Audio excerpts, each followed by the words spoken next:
You see, potassium chlorate is illegal to buy, but matches are not. When matches lights up, it produces a bright yellow light which I like. But still, I bought many matches in this video for just separating potassium chlorate from them. The number of matches I bought is much higher, nearly 200 to 300. It filled up a full 500 milliliter beaker, so you can imagine. Now I will fast forward the separating the head of the matches. You can see a full 80 milliliter beaker is filled with it.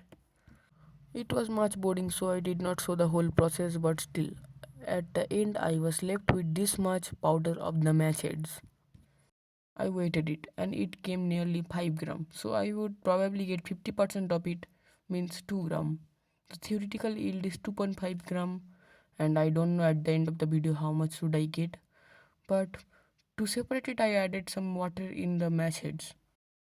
Potassium chlorate is not too much soluble in water, so I have to heat it up.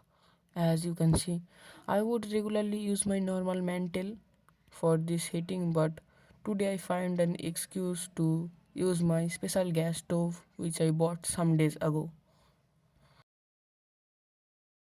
I bought this for my next video in which I will be separating benzene from benzoic acid, but today I will be heating the solution. For that I turned on the flame and it slowly heat up the zinc oxide layer.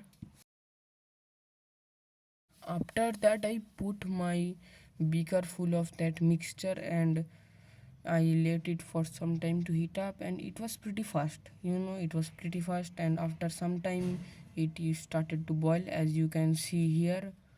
And after letting it boil for nearly about 5 minutes, it was turned off, and I will now set up a normal gravity filtration, as vacuum filtration would take some time.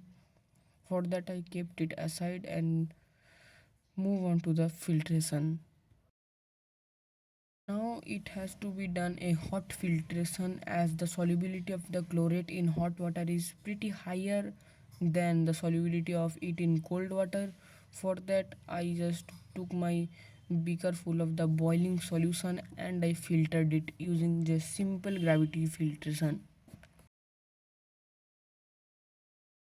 You know that filtration in the chemistry is the most boring part, but still we have to do this, as it is one of the most important part also. After some time, I saw that the filtrate that was coming was a little bit yellow. I don't know why, but I thought that it was due to the coloring agent that was in the matchstick. I washed the beaker with some cold water only. It was just enough, and then I got this. It just looks like pee. I also have some chlorate left from my previous run where I did a test run. So I added all the chlorate and also washed the container with some water.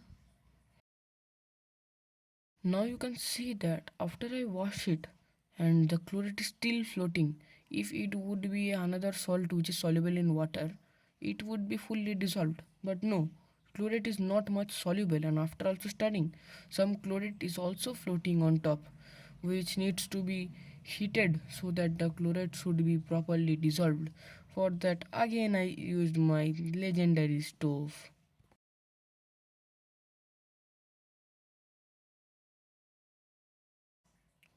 Now I would use my stove to boil it down to nearly 5 to 6 ml of water. It would take a long time here, but after that I would now be able to crystallize it and make some pure chlorate out of it.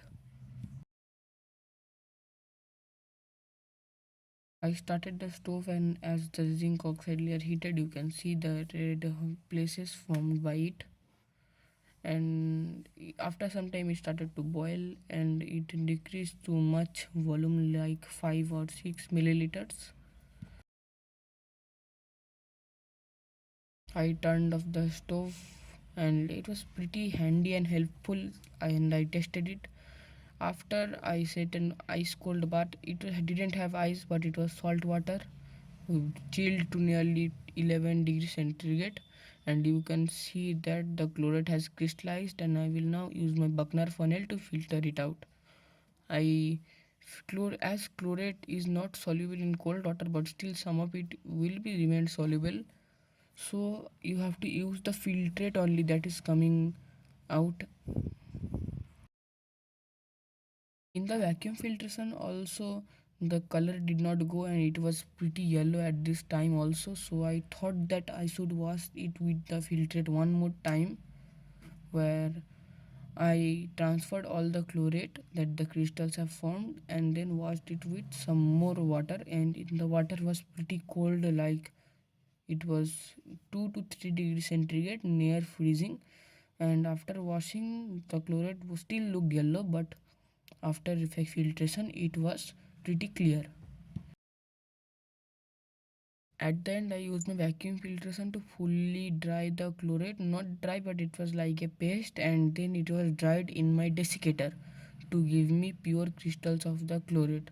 My percent yield was 70%, which means that I have got 1.5 grams of chlorate. If you like this video, subscribe for more videos to my channel.